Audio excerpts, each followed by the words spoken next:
un habitué du festival depuis combien de temps? Depuis le début, tu l'as fait, tu l'as toujours fait, hein? Ouais, j'ai suivi Émeric et Thomas depuis le début. Déjà, j'ai trouvé très couillu ce qu'ils ont fait, parce que franchement, il fallait le faire.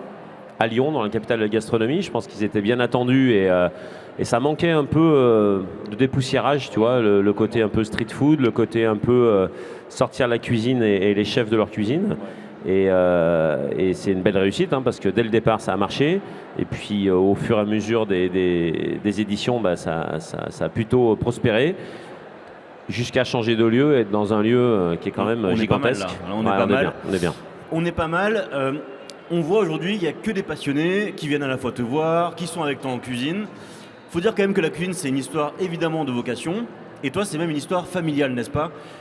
Tu fais tes premiers pas en cuisine, bah, finalement, dans les jupons de maman, c'est ça? Ouais, jupons de maman et labo de mon papa, parce que mes parents se sont installés à la Croix-Rousse, donc ont repris une pâtisserie à la Croix-Rousse en 77. Moi, je suis né en 76, donc j'avais 1 an. Et j'ai vécu toute mon enfance derrière la pâtisserie familiale, comme tout gamin de commerçant. Et j'ai œuvré évidemment à aider mes parents tout au long de ma jeunesse avec différents postes. Donc forcément, j'ai appris les valeurs du travail, j'ai appris la pâtisserie, j'ai appris à rendre la monnaie à la caisse aussi avec ma mère. Voilà, donc, et après, à 16 ans, j'ai commencé un apprentissage. Donc apprentissage et après formation. Tu sais qu'on se pose quand même pas mal de questions ici pour savoir comment on arrive un peu à raviver la flamme entre la jeunesse et la pâtisserie et la cuisine. Toi, quand tu as fait ton apprentissage, justement, tu as eu la chance de tomber quand même sur des gens qui t'ont accueilli et surtout qui t'ont formé d'une manière plutôt chouette, non, de mes souvenirs, de ce que tu m'as raconté?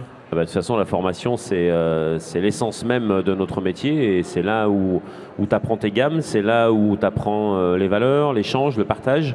J'ai eu la chance de travailler dans des super maisons, avec des meilleurs oeillets de France, avec des super patrons, des petites maisons, des plus grandes maisons. Et puis après, à un moment donné, j'étais à Paris et mon père me dit, écoute, est-ce que tu as envie de revenir?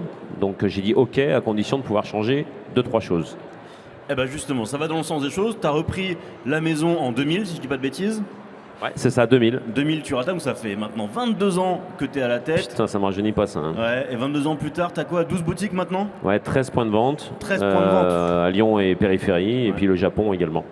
Le Japon, alors justement, tu me fais une passe décisive, comme on dit dans le football, absolument magique, parce qu'on est quand même là dans le temple de la street food, et la street food, c'est aussi l'endroit où on se permet justement d'aller piocher un petit peu d'influence, d'aller te mettre 2-3 ingrédients qui ne sont pas forcément attendus. Toi, tu as ouvert au Japon en 2007.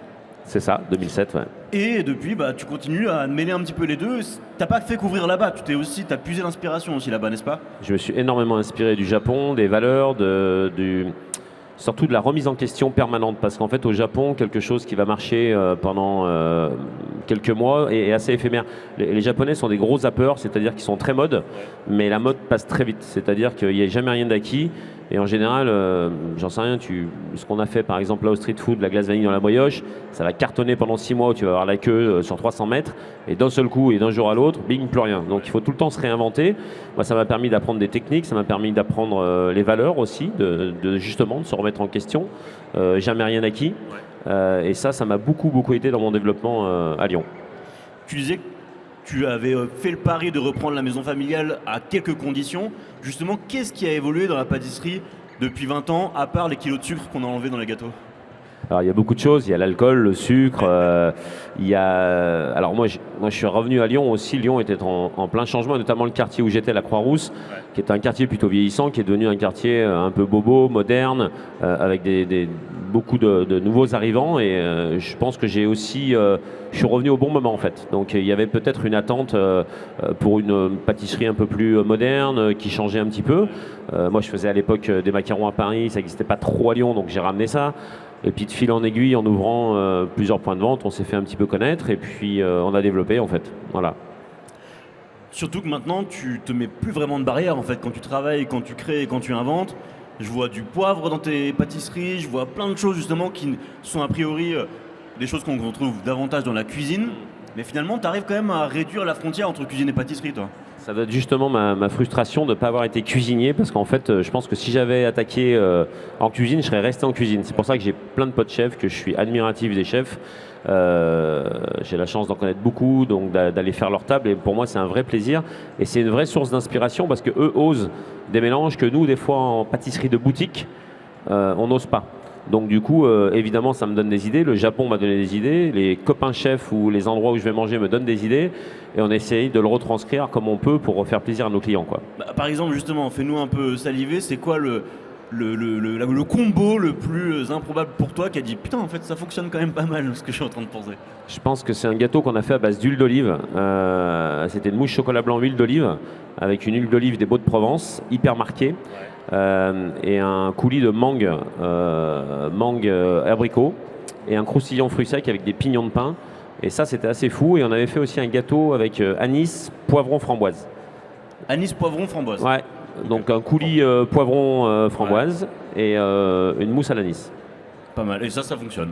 Et ça fonctionne. En fait, tu as toujours l'appréhension de dire finalement, est-ce que le gâteau va plaire, mais vu qu'on a une gamme assez étendue, il y a toujours des gens qui osent, qui goûtent, alors qu'ils le prennent d'abord en petit gâteau avant de le prendre en grand gâteau. Et finalement, tu sais maintenant les gens quand ils prennent des gâteaux chez nous, en général ils prennent des petits gâteaux, ils mettent ça à table et tout le monde partage ça et on est un moment de convivialité. Et ça c'est plutôt sympa. Donc finalement, tu goûtes. Après, t'aimes pas, mais en tous les cas, tu goûtes. Tu sais, il y a un mouvement quand même là depuis quelques années qui fait que finalement le sucré aussi se met à la street food. La street food devient sucrée. En vrai, on s'y attendait pas trop. Et tu vois, par exemple, je pense à François Perret à Paris, au Ritz, qui a ouvert un bar à dessert à emporter. On peut manger maintenant un millefeuille à emporter comme ça dans la rue.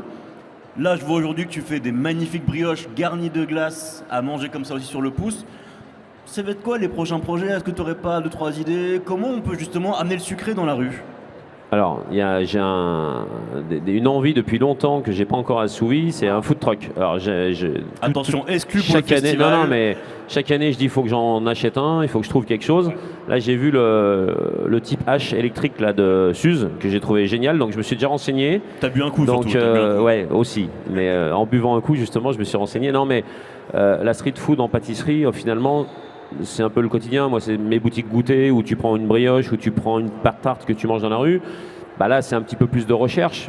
Effectivement, on a trouvé une machine où on snack la brioche et la glace vanille reste à l'intérieur bien glacée. Ouais, c'est un délire. C'est entre chaud, froid, c'est un vrai délire. Mais c'est super chouette parce qu'en fait, chaque année, on change. L'année dernière, on avait fait un croissant gaufre. Donc, c'est un croissant cuit dans un appareil à gaufre qu'on a fait hier soir d'ailleurs. En fait, chaque année, c'est un exercice de style qu'on renouvelle.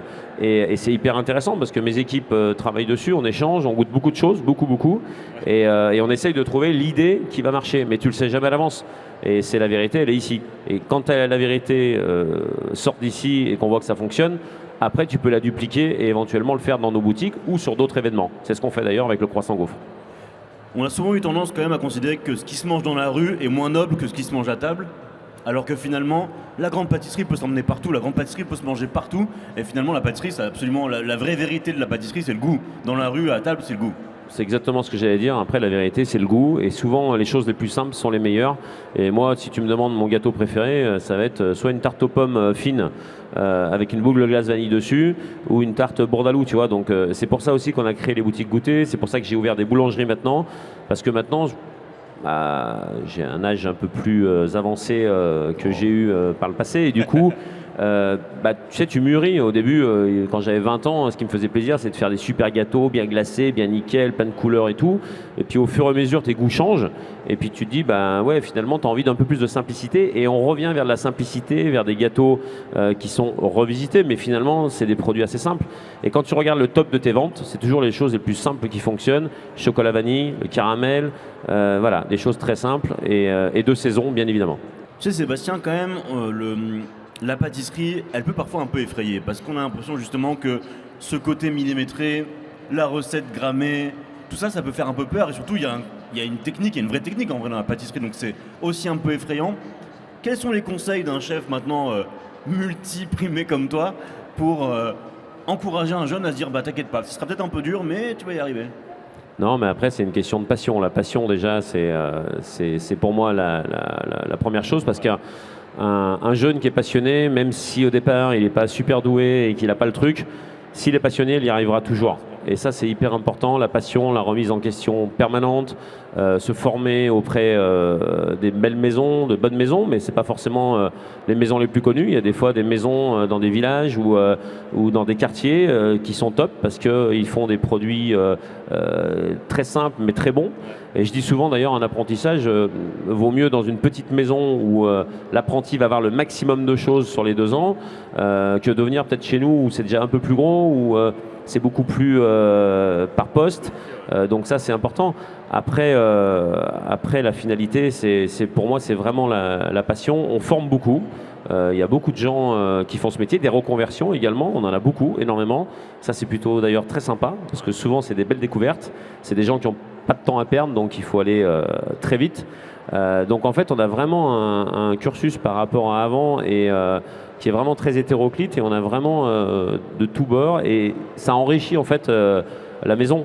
Tu vois, quand tu as tous ces gens qui arrivent, les gamins de 16 ans qui arrivent, qui sortent de l'école et qui pendant 6 mois, les parents viennent me voir, me disent mais qu'est-ce que vous l'avez fait? Le soir il arrive, il se couche. Tu vois, le rythme de travail qui change.